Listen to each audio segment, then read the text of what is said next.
ભાવનગર શહેરના સિંધુનગર ખાતે સિંધી યુવાન પર 3 શખ્સો દ્વારા કરાયો હુમલો। હુમલામાં ઇજાગ્રસ્ત નંદલાલ ઉર્ફે નંદુ પંજુમલ રોહિડા ઉંમર વર્ષ 34 રહે સિંધુનગર વાળાને ઇજાઓ થતાં તેમને શહેરની સર્ટી હોસ્પિટલ ખાતે સારવાર અર્થે ખસેડવામાં આવેલ।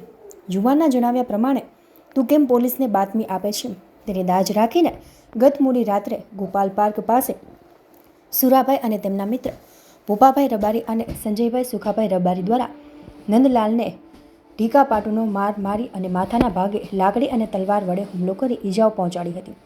આ યુવાન દ્વારા ફરિયાદ નોંધાવી હતી, જે અંગે પોલીસ દ્વારા યુવાનની ફરિયાદને આધારે વધુ કાર્યવાહી હાથ ધરી હતી। તમારું નામ? નંદલાલ પંજુમલ રોહિડા। ક્યાંથી આવો છો ને શું બનાવો છો?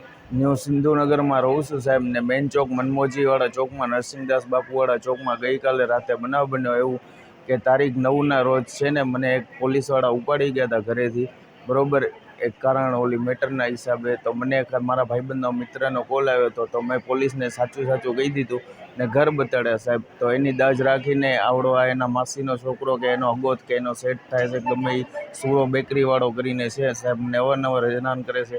છેલ્લે 10 તારીખથી મારા ઘરે અજાણ્યા માણસોને લાવે છે, બરાબર, માથા ભારે, ને રાતે 3 વાગે આવે છે, 1:30 વાગે આવે છે। એ છતાંય હું એમને કાલે મારો ભાઈને હું સમજાવ્યો કે ભાઈ તને શું પેટમાં દુખે, પોલીસમાંને પૂછી તો મેં કીધું કે મારે આવી રીતે હા કે એમનો કોલ આવ્યો હતો ને પોલીસને તો મને ઘર બતાડવું જ પડે ને, એટલે એ કહે છે પોલીસનો તું ભરવો છો આવી રીતના દરરોજ મને હાલતા ચાલતા બધાની આમે એમ જ કહે પોલીસના ભરવા, LCB વાળાના ભરવા, અહીંયા આમને મને પોલીસ કારણ એ હતું કે થોડાક ટાઈમ પહેલાં માધવ ડીલક્સનો ગલ્લો છે સરદારનગર, એના એ મારો મિત્ર છે એમાંથી એક, એમને ને માથાકૂટ કરી હતી, બરાબર, ને એ એમનો કાંક હગો છે। તો મને ફોન કર્યો તો એ મારા મિત્રે, એના હિસાબે મને પોલીસ લઈ ગઈ હતી રાતે।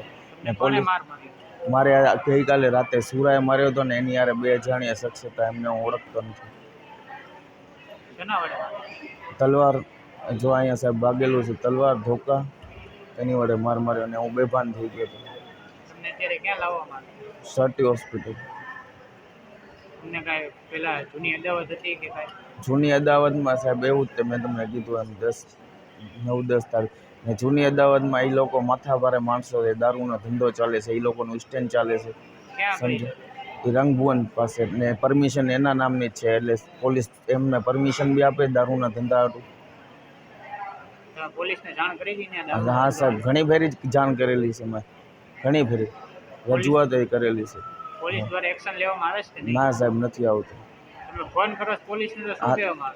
બસ ગાડી મોકલી આમ ને તેમ, ને એ એમ કહે છે આ ધંધો મારો છે, બરાબર, એ લેડીઝ તો ખાલી મારું હાચવે છે, બાકી મેઇન માલિક હું જ છું। તું મારા ધંધા ઉપર ગયો ને તો તને જાનથી મારી નાખીશ, જાન રાખજે।